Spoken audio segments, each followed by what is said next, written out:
Ismael Quintana, él es experto en Derecho Constitucional. Doctor Quintana, bienvenido.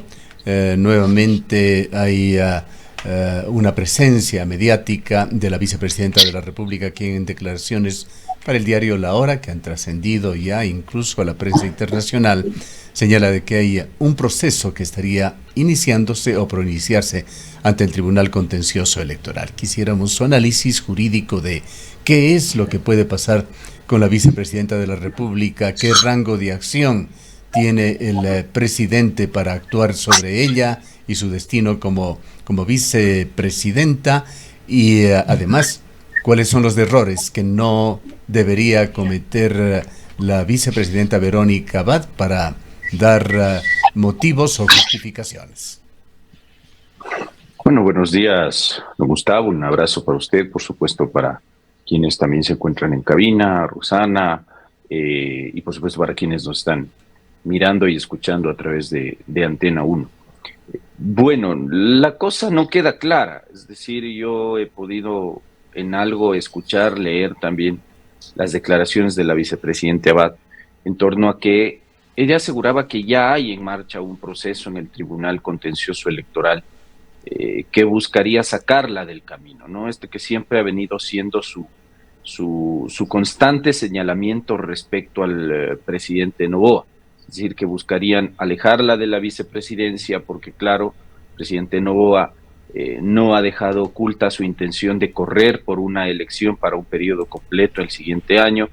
Y todos sabemos que también constitucionalmente ahí las reglas del juego están claras. Es decir, hay una norma en el Código de la Democracia, artículo 91, que establece que si hay un funcionario de elección popular que opta para la elección por el mismo cargo, tiene que solicitar una licencia antes de la campaña electoral.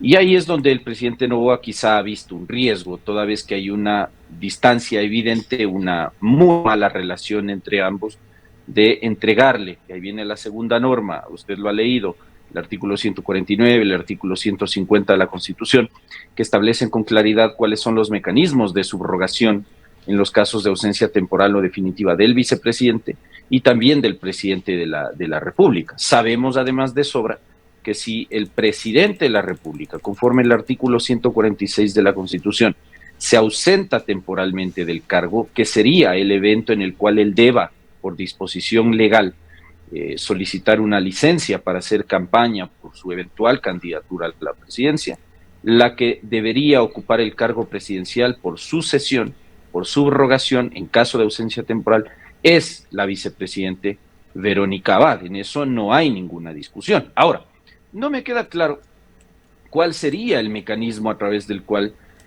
mediante el Tribunal Contencioso Electoral, quisieran sacarle del camino a la vicepresidente Abad, porque claro, la especulación ahí abunda en el evento de que ella o renunciara o le siguieran un juicio político, ¿no es cierto?, en cuyo caso pues ella cesaría en funciones y al producirse un caso ya de ausencia definitiva, el presidente Noboa quedaría habilitado para enviar una terna a la Asamblea Nacional para que de entre los integrantes de esa terna la Asamblea nombre un nuevo vicepresidente. Pero eso es en los casos que se aplican los mecanismos o las causas de cesación del cargo vicepresidencial, que son las mismas que el artículo 145 de la Constitución establece para el caso de la cesación presidencial. El Tribunal Contencioso Electoral en esto tiene muy pocas posibilidades de maniobra, se lo debo decir con toda claridad. Yo he revisado en la Gaceta Electoral y en la página del Tribunal Contencioso Electoral y no existe al día de hoy un proceso contencioso electoral en marcha en contra de la vicepresidente de la República. Quizá la única posibilidad que tiene el Tribunal Contencioso Electoral, pero que no implica el ejercicio de una atribución jurisdiccional oficiosa, es el juzgamiento de una eventual infracción de carácter electoral que sea catalogada como grave y que además amerite que el Tribunal Contencioso Electoral ordene la destitución de la funcionaria, insisto, por el cometimiento de una infracción electoral grave, ¿ya? Ahora, doctor Que yo Quintana. sepa, perdón, solo déjeme concluir.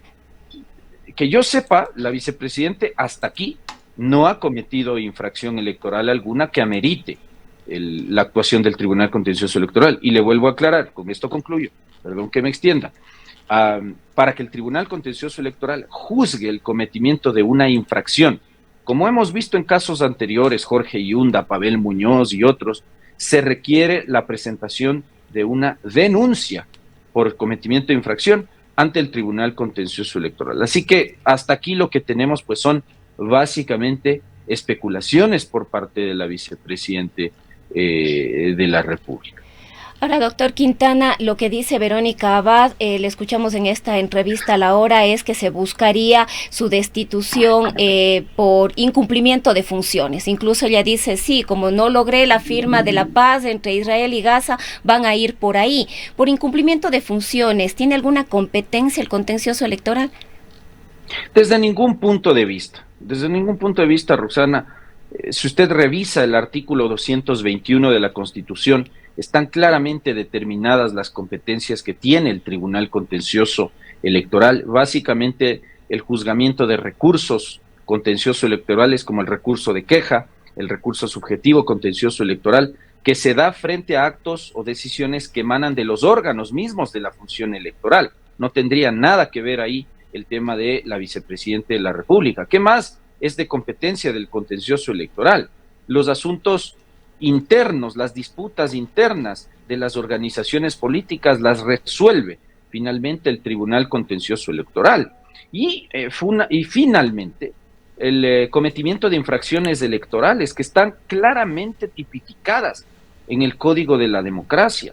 Y el incumplimiento de funciones, que es a lo que se ha referido la vicepresidenta Abad, no está tipificada como infracción electoral ni leve, ni grave, ni muy grave, que amerite en todo caso la destitución y la imposición de una multa de carácter pecuniario o al menos la suspensión del ejercicio de derechos políticos. De tal manera que yo por ahí advierto, digamos, con todo respeto, una suerte de desconocimiento de la vicepresidente Abad del régimen de la jurisdicción contencioso electoral. Ahora, si es que no hay medidas que pueda tomar el gobierno de Noboa, asumiendo que la vicepresidenta llegue intacta al periodo electoral, ¿cuándo se daría la transición? Entendemos que la notificación a los candidatos, habrá plazo para la notificación hasta el 25 de enero. ¿En qué momento Daniel Noboa tendría que ceder el poder? Antes de que arranque la campaña electoral. Así determina la Ley Orgánica Electoral, artículo 91, antes de que arranque la campaña electoral hasta que... La campaña se iniciaría el 5 de enero, entonces, esa sería la fecha tope. Efectivamente. Entonces, la vicepresidenta Abad, de no producirse una causa constitucionalmente válida de cesación de funciones, estaría ella encaminada y habilitada para asumir en ese periodo en el que va a durar la campaña electoral, que es más o menos 45 días, para asumir la presidencia de la República. En eso el gobierno no tiene ninguna facultad para escoger quién debe suceder momentáneamente a Daniel Noboa. Daniel Noboa escogió, aunque hoy no le guste al presidente, lo digo también con todo respeto, él escogió a Verónica Abad como su compañera de fórmula, y entendemos que cuando se escogió esa candidatura vicepresidencial, también se supo que habían estas reglas de juego, tanto en la Constitución como en la Ley Orgánica Electoral. Así que, salvo que se diera o un juicio político, para lo cual además se requeriría el cumplimiento de una de las causales establecidas en el artículo 129 de la Constitución, es decir, delitos contra la seguridad del Estado, delitos contra la administración pública o delitos de lesa humanidad o contra los derechos humanos, para que haya un juicio político que hasta antes del 5 de enero amerite la censura y destitución de Verónica Abad, o que Verónica Abad finalmente decidiera, por ejemplo, presentar su renuncia al cargo. Yo le diría que no existe ninguna fórmula para alejarla de la posibilidad de asumir momentáneamente hasta que concluya la campaña electoral la presidencia de la República. Lo otro es, don Gustavo, entrar en la interpretación forzada de la Constitución y, por ejemplo, que la Asamblea pretenda sostener o declarar un abandono del cargo forzosamente, ¿no? Es decir, que se diga, por ejemplo, lo que yo le escuchaba hace un momento, que buscarían declarar el abandono del cargo porque Verónica Abad se encuentra en misión diplomática en Israel, entonces no está ejerciendo funciones vicepresidenciales acá. Bueno, afortunadamente ese tipo de interpretaciones ya no cabrían, porque al día de hoy el abandono del cargo tiene que ser comprobado con dictamen previo de la Corte Constitucional, así que en eso tampoco es soplar y hacer botellas. De tal manera que el camino para el gobierno, yo sé que la vicepresidenta Abad resultó ser una funcionaria incómoda, es una funcionaria que al día de hoy trabaja para el gobierno, pero que no está en el círculo cercano del presidente Daniel Noboa, pero hay que ir respetando las reglas de la Constitución, y en ese sentido no existe, ante un caso de ausencia temporal eventual del presidente Daniel Noboa por licencia, por campaña electoral, no existe ninguna otra persona, hoy en día que estamos 14 de marzo de 2024, no existe otro funcionario que lo deba suceder que no sea la vicepresidente de la República. Los casos de Henry Kronfle y todas esas especulaciones que se han dado son constitucionalmente imposibles. El presidente de la República, según el artículo 146 de la Constitución, solamente asume la presidencia de la República cuando hay, primero, un caso de ausencia simultánea y definitiva de presidente de la República y de vicepresidente de la República, que no sería el caso. Y segundo, si es que falta menos de un año o un año menos para que concluya el periodo gubernamental, en cuyo caso se queda gobernando hasta completar el periodo, quien hasta ese momento sería presidente de la Asamblea Nacional. Entonces, las posibilidades de especulación respecto de Henry Kronfle también me parece que son sacadas de alguna película de, digamos, de ciencia ficción. Me parece que las normas constitucionales son claras en eso. El periodo que la vicepresidenta Abad gobernaría sería entonces desde el 5 de enero y podría extenderse, si es que hay segunda vuelta electoral, hasta el 13 de abril.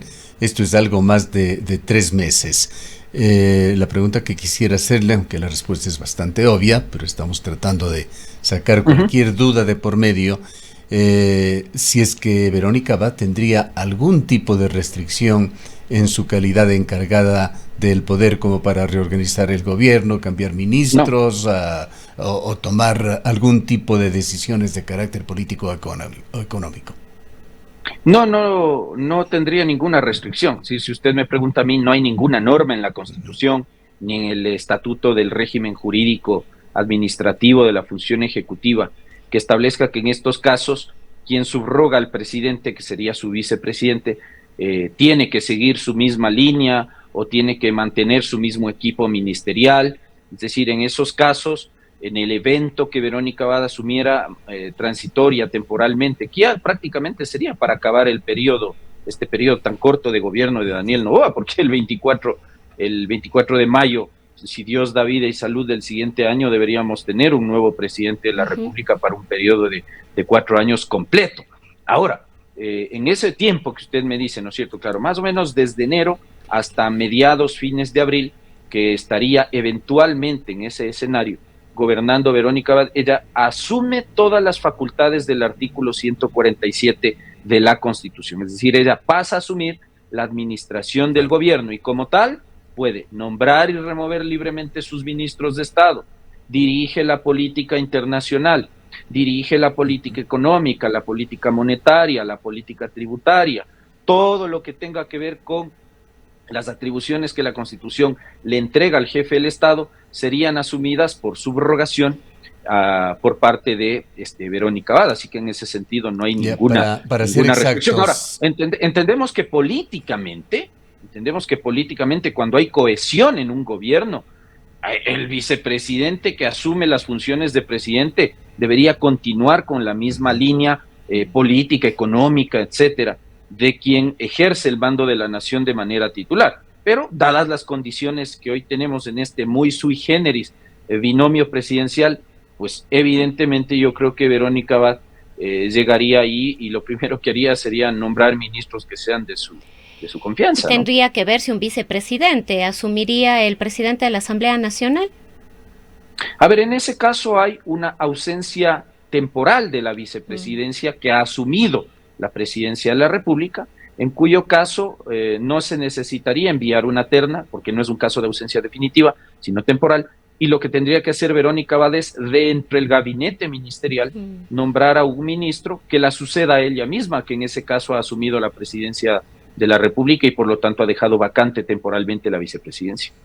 Ahora, si es que el 13 de abril es la segunda vuelta electoral, Daniel Noboa podría asumir ya nuevamente lo que le quede de poder, o ya con miras a ser también presidente reelegido a partir del 14 de abril.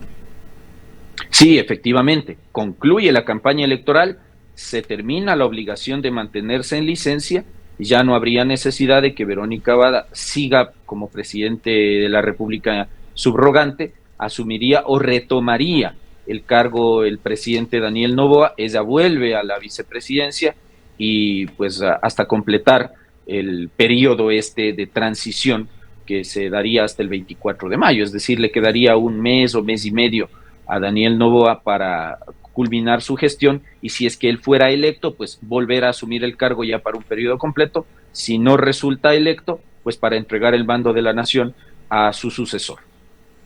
Le pido a usted un juicio de valor más allá de lo estrictamente constitucional, de lo que pueda considerarse como previsiones exactas.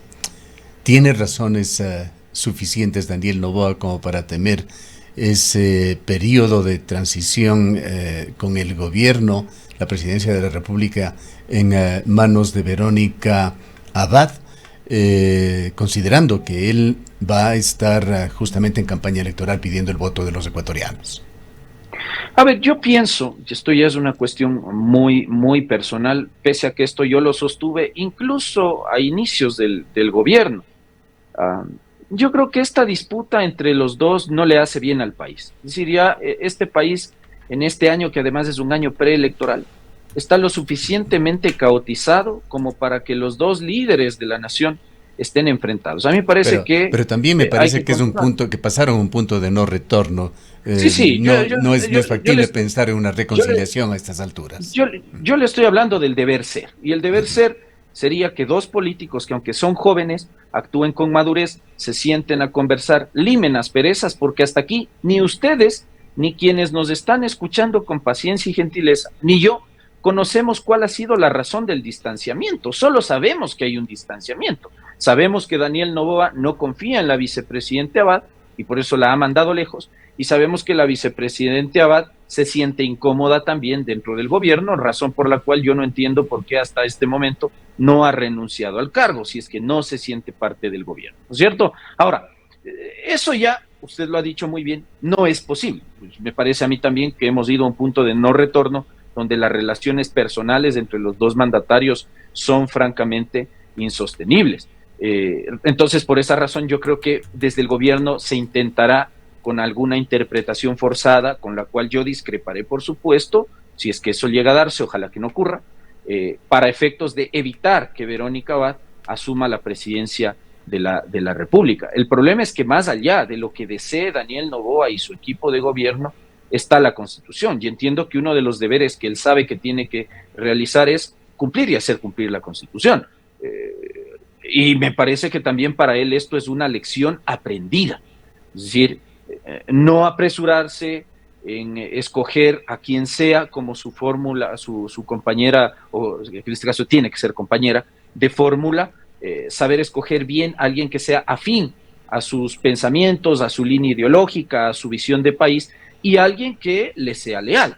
Entonces, en ese sentido, lección aprendida también para él, para efectos incluso del siguiente proceso de campaña electoral que se viene. Pero al día de hoy, la realidad es que Verónica Abad es su vicepresidente, y la realidad es que más allá de lo que él quiera o no quiera, quien le debe suceder es Verónica Abad. Y si usted me pregunta un poquito más allá, yo no encuentro al día de hoy ni causal de enjuiciamiento político contra Verónica Abad por el tema de su hijo, no hay causal, y salvo que ella renuncie, no encuentro otra posibilidad de que la alejen constitucionalmente del cargo. Así que en ese sentido, pues Daniel Noboa tendrá que, como decimos coloquialmente, chuparse las consecuencias de haberla escogido como su compañera de fórmula. Bien, para finalizar, doctor Quintana, ¿Cómo ve usted estos últimos meses del gobierno de Daniel Noboa bajo la óptica y en ese umbral de las reformas producto de la consulta popular y referéndum? A ver, veo que ayer ya se ha enviado a la Asamblea Nacional los dos proyectos de reformas, tanto al Código Orgánico Integral Penal como a la Ley Orgánica de Extinción de Dominio. Esto es consecuencia de lo que se aprobó en urnas semanas atrás. Habrá que esperar a ver cuál es el contenido del proyecto o de los proyectos de ley. La Asamblea, a partir de que Noboa las ha enviado, tiene 60 días para tramitar esos proyectos de ley, no necesariamente para aprobarlos. Esto hay que leerlo en contexto con el dictamen de constitucionalidad que emitió en su momento la Corte respecto de estas preguntas. Por si acaso hay gente que dice, la Asamblea está obligada a aprobarlos. No. La Corte ha dicho que en esto se aplica el procedimiento ordinario de formación de la ley. CAL, comisiones, informes, debates y por supuesto deliberación en la Asamblea. Y la deliberación implica que puede aprobarse con cambios, aprobarse tal cual o también rechazarse los proyectos de ley. Sería grave, por supuesto, que la Asamblea Nacional incumpla la voluntad popular que conforme el artículo 106 de la Constitución es de obligatorio e inmediato cumplimiento. Y también habrá que observar que el presidente Noboa en los proyectos de ley no haya ido más allá de aquellos aspectos que fueron sometidos a consideración ciudadana y aprobados en urnas y que fueron dictaminados previamente por la Corte, porque esa es una camisa de fuerza que la propia Corte Constitucional le puso como advertencia al presidente de la República. De ahí en más, me parece que tras todos estos sucesos que hemos visto en este último mes o mes y medio, fundamentalmente el tema de la embajada de México acá en Quito y la ruptura que eso supuso del pacto al menos con el correísmo, que es quien le permitió a Daniel Noboa tener cierto margen de actuación en estos primeros meses, con bastante éxito, hay que decirlo, en la aprobación de todos los proyectos de ley que él envió a la Asamblea Nacional, incluyendo aquellos de urgencia en materia económica. Me parece que la realidad ahora es otra. Creo yo que así como el correísmo se ha quedado solo en algunas intenciones en la Asamblea Nacional, pienso que también el gobierno nacional, más allá de que ha ido sumando desertores de otras tiendas políticas a su bancada, no logra constituir mayoría absoluta, incluso sumando los votos de su único aliado, que hasta aquí en algo le queda, que es el Partido Social Cristiano, pero Construye ha dicho que no va a hacer alianza con el presidente Noboa, y en ese sentido, la aprobación de proyectos de ley que él tenga en mente enviarlos a la Asamblea Nacional, me parece que va a estar cuesta arriba en los últimos meses de su gobierno. Habrá que ver si el nuevo ministro de gobierno tiene la suficiente habilidad política para construir acuerdos y que más allá de estas diferencias políticas que se han dado, los proyectos de ley puedan caminar en beneficio de la ciudadanía. Pero debo decirle que eso va a ser muy complejo porque hay un ingrediente más, don Gustavo.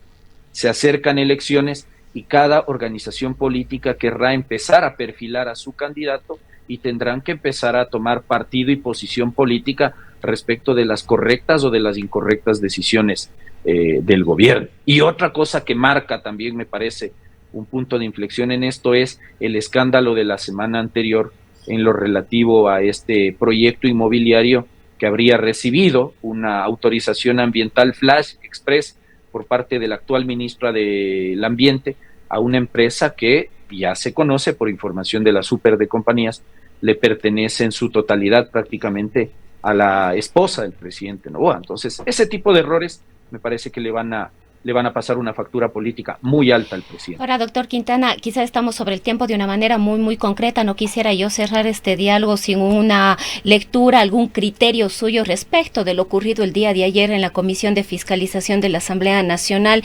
durante la comparecencia de la fiscal Diana Salazar y la presencia de última hora o el intento de que participe el ex legislador correísta Ronnie Aliaga. ¿Qué consecuencias podría traerle esto a la presidenta? ¿Cuán legal era, digamos, que el señor Aliaga pueda presentarse en un espacio como este? A ver, a mí me parece que lo de ayer fue vergonzoso y me parece que sí fue una trampa tendida a la fiscal general del Estado. ¿Por qué lo digo? Porque a la fiscal se la llama a comparecer ante la comisión para informar básicamente sobre dos casos concretos que está llevando adelante la Fiscalía. Caso Encuentro, León de Troya, y el caso que se ha denominado, entiendo, cúpula policial o la madrina. Entonces, claro, el orden del día se refería a esos temas y la información que la fiscal llevó para entregar se refería a esos temas. Las preguntas que se hicieron por parte de los legisladores se referían a esos temas y las respuestas que la fiscal dio se refería a esos temas. Ocurre que luego de eso, mal utilizando el artículo 150 de la Ley Orgánica de la Función Legislativa, se decide recibir en comisión general a una persona que está en calidad de procesado y prófugo dentro del caso Metástasis. Me refiero al ex asambleísta Ronnie Aliaga, como para hacer una especie de careo entre Aliaga y la fiscal general del Estado, es decir, sometiendo a la fiscal general a una especie de intimidación frente a una persona que además tiene una orden de prisión preventiva y tiene un problema con la justicia. Así que en ese sentido, no solo que es moralmente inaceptable recibir información o criterios u opiniones de una persona que ahora tiene un vínculo con un proceso penal, sino que además es irregular. Es decir, pensemos que esto era un proceso judicial contra la fiscal.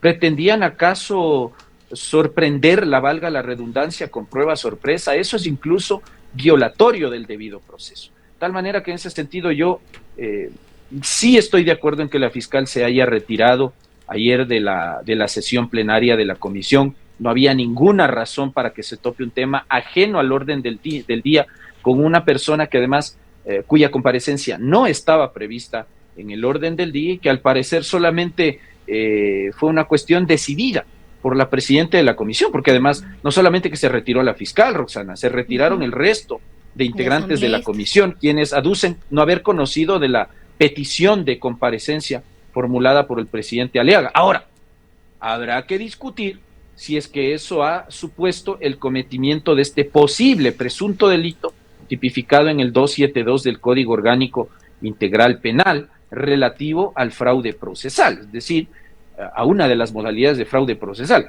es decir, que exista conocimiento por parte de los legisladores que dieron paso a la comparecencia de Aliaga respecto del paradero de esta persona. Pero no funcionaría allí la inmunidad parlamentaria.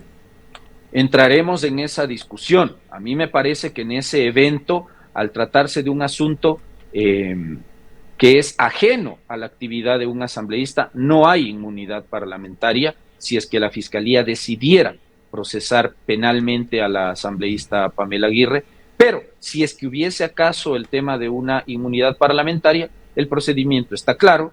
Antes de iniciar la instrucción fiscal, la Corte Nacional de Justicia tendría que requerir a la Asamblea Nacional el levantamiento de esa inmunidad, para lo cual se requieren 92 voluntades, difíciles de conseguir en estos casos. No, entre bomberos no se pisan las mangueras, mis queridos amigos. Le agradecemos, doctor Quintana, por habernos atendido. Un abrazo para ustedes, buenos días. Declaraciones del doctor Ismael Quintana, abogado experto en Derecho Constitucional. Son las 8:08 minutos.